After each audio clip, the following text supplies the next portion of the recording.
আসসালামু আলাইকুম এভরিওয়ান। গত কয়েকদিন ধরে আমার চোখে কি যেন একটা হয়েছে, আমি ঠিক জানি না। চোখ একদম স্বাভাবিক, কিন্তু আসলে চোখের মধ্যে মনে হয় যেন কিছু একটা দিয়ে খোঁচাচ্ছে, যার কারণে চোখটা সারাক্ষণই লাল থাকে আর চোখে সবসময় পানি জমে থাকে, যার কারণে আমি আসলে কোনো কাজেই মনোযোগ দিতে পারছি না। আমি আসলে চোখ নিয়ে খুবই জ্বালা যন্ত্রণার মধ্যে আছি বলতে গেলে। তো এর মধ্যে আমি অবশ্য একবার ডক্টর দেখাইছিলাম, উনি আমাকে একটা ট্যাবলেট দিছেন, ওইটা হলো এলাট্রল।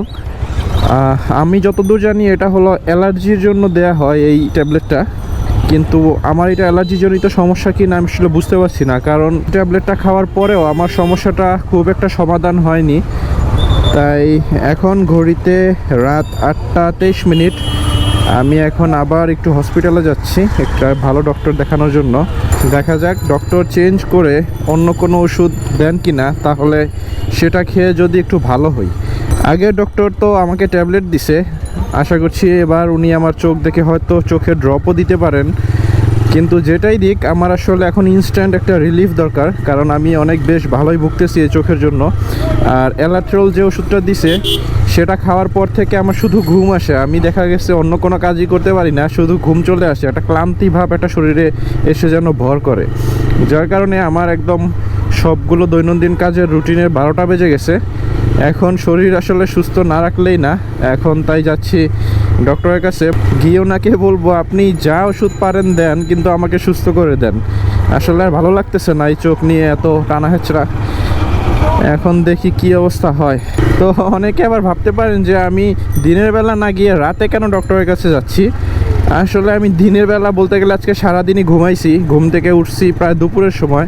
ওঠার পর আমি লাঞ্চ করি, লাঞ্চ করার একটু পরেই আবার আমার ঘুম চলে আসে। এটা হয়তো ওই ওষুধের সাইড এফেক্ট, যার কারণে আমার পুরোটা দিন বলতে গেলে ঘুমাই গেছে। এখন হচ্ছে ঘুম থেকে উঠছি সন্ধ্যার পর, উঠে একটু ফ্রেশ হয়ে নাস্তা করে এখন বের হয়েছি মাত্র।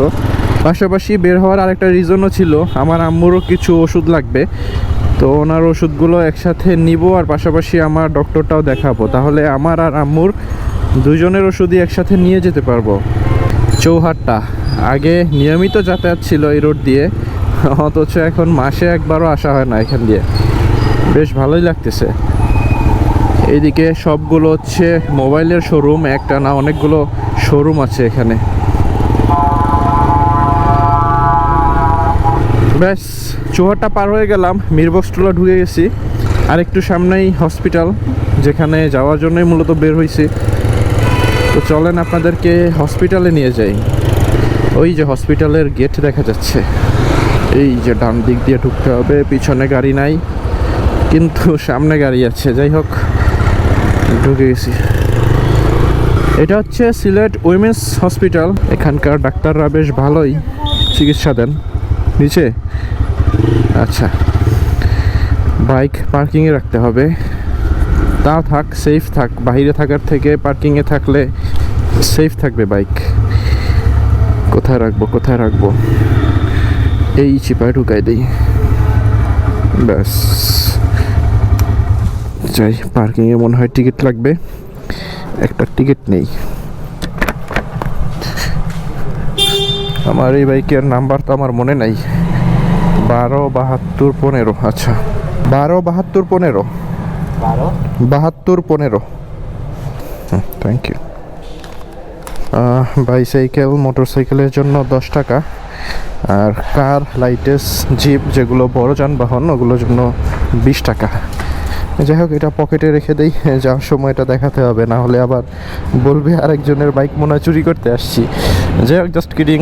যাই, ভিতরে যাই। ভিতরে ডক্টরের চেম্বার হয়তো দেখাতে পারবো না, তাই বের হয়ে আপনাদেরকে আপডেটটা জানাচ্ছি। 2000 years later. ডক্টর দেখানো শেষ, এই ওষুধগুলো দিল। এখানে একটা আই ড্রপ আছে, অপটিমক্স, এইটা দিতে বলছে। আর এখানে একটা ট্যাবলেট দিছে, এটা বেলিন নাকি যেন লেখা, আসলে ঠিক বুঝতে পারছি না। তো এই দুইটাই দিছে আপাতত। বলছে যে আজকে রাতটা দেখার জন্য, আগামীকাল সকালেও যদি দেখা যায় যে অবস্থার কোনো উন্নতি হয় নাই, তখন আরেকবার এসে এখানে যিনি চোখের জন্য বিশেষজ্ঞ ওনাকে দেখানোর জন্য বলছে। তো আপাতত এই দুইটাই নেই, দেখি কাল সকাল পর্যন্ত কি হয়।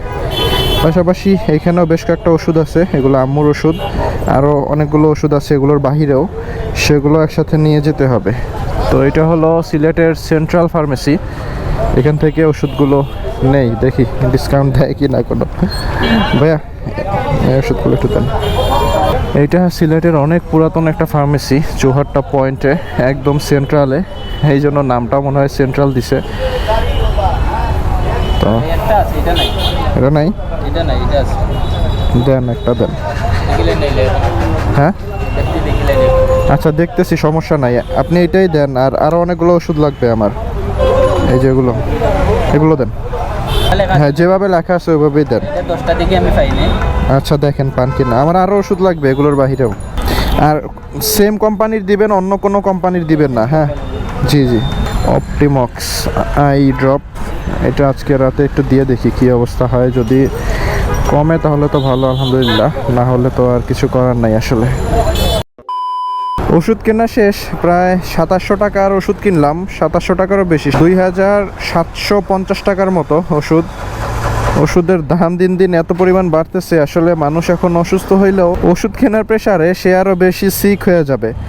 তো তারপরও কিনে নিলাম, আগে তো খেয়ে বাঁচতে হবে, ওষুধ ছাড়া কোনো উপায় নাই। আর আমি যে ফার্মেসিতে গেছিলাম সেটা সিলেটের সবচেয়ে পুরনো ফার্মেসিগুলোর মধ্যে একটা, কিন্তু দুঃখজনক বিষয় হলো এত এত কাস্টমার থাকার পরেও ওনাদের কোনো ক্যাশলেস কোনো পেমেন্টের সিস্টেম নাই, অর্থাৎ কোনো বিকাশ বলেন, নগদ অথবা কোনো কার্ডের পেমেন্ট, কোনো কিছুর কোনো সিস্টেম নাই। এখনও ওনারা সেই ক্যাশেই পেমেন্ট করার জন্য প্রেফার করে।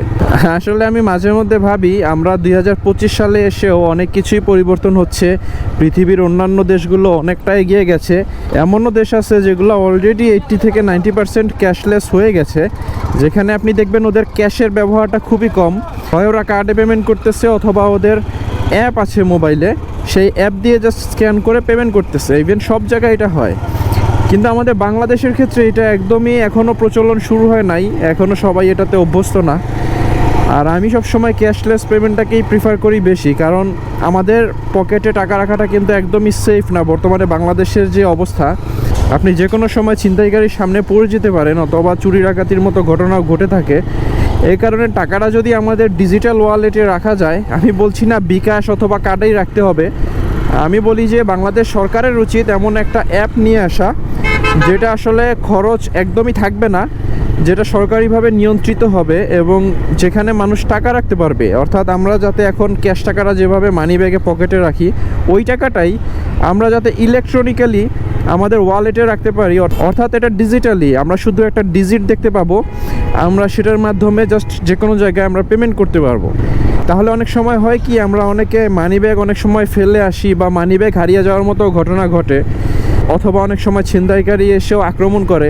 তো সেক্ষেত্রে আপনার যদি টাকাটা ডিজিটাল মাধ্যমে থাকে, অর্থাৎ মোবাইলের ভিতরে থাকে, তাহলে সে কিন্তু বড় জোর আপনার ওই মোবাইলটা নিতে পারবে, কিন্তু সে আপনার মানি ব্যাগ চুরি করতে পারবে না, সে আপনার কোনো ক্যাশ টাকাতে সে চাইলেও নিতে পারবে না। এছাড়াও এটার আরও অনেক সুবিধা আছে, আসলে এটা নিয়ে আলাদা করে বলার কিছু নাই, বলতে গেলে অনেক লম্বা হয়ে যাবে ভিডিও। তবে আমি খুব আপসেট, আমার কাছে এখন ক্যাশ টাকা ছিল না, আমি যার কারণে বিকাশের দোকান খুঁজতে খুঁজতে আমার প্রায় 15 মিনিট চলে গেছে। ওনাদের এখানে যেহেতু কোনো বিকাশ পেমেন্টেরও অপশন নাই, আমি দোকান খোঁজার জন্য অনেক দূর পর্যন্ত হেঁটে যাইতে হয়েছে, সেখানে গিয়ে আমার ক্যাশ আউট করা লাগছে, তারপর আবার ব্যাক আসা লাগছে। যাই হোক, এগুলো নিয়ে আর আসলে আলাপ করে লাভ নাই, আমার কথায় তো আর কোনো কিছু চেঞ্জ হবে না। তবে আই হোপ আগামী কয়েক বছরের মধ্যেই ক্যাশলেস বাংলাদেশ হয়ে যাবে, আমি প্রত্যাশা রাখি। এটা হলে আমরা অনেক জায়গা থেকে অনেক রিলিফ পাবো, এটা আসলে সবাই আস্তে আস্তে বুঝতে পারবে যে এটা আসলে কতটা দরকার আমাদের এই সময়টাতে এসে। তো আমি অলরেডি আমার বাসার রাস্তা পার হয়ে আসছি, যাচ্ছি একটু স্টেডিয়ামের দিকে, লাক্কাতুরা চা বাগান, যেখানে আপনারা এখানে অনেকেই বাহিরের ডিস্ট্রিক্ট থেকে ঘুরতে আসেন, আর আমরা এখানে রেগুলার আড্ডা দেই, বাসার পাশেই জায়গাটা। তো সেখানে দুইটা ফ্রেন্ড আমার জন্য ওয়েট করতেছে, ওদের সাথে একটু দেখা করব, দেখা করে আবার বাসায় ব্যাক করব। তো ভিডিওটা আসলে তেমন কিছুই ছিল না, আপনাদেরকে জাস্ট একটা রেগুলার আপডেট দিলাম। আমি একটু সিক, এইটার আপডেটটাই দিলাম আপনাদেরকে। তবে আশা করছি খুব শীঘ্রই ভালো কোনো ভিডিও নিয়ে আপনাদের সামনে হাজির হতে পারবো, আমার জন্য সবাই দোয়া করবেন। তো এই ভিডিওটা এ পর্যন্তই, সবাই ভালো থাকবেন। Thanks for watching, stay with travel x Bangladesh.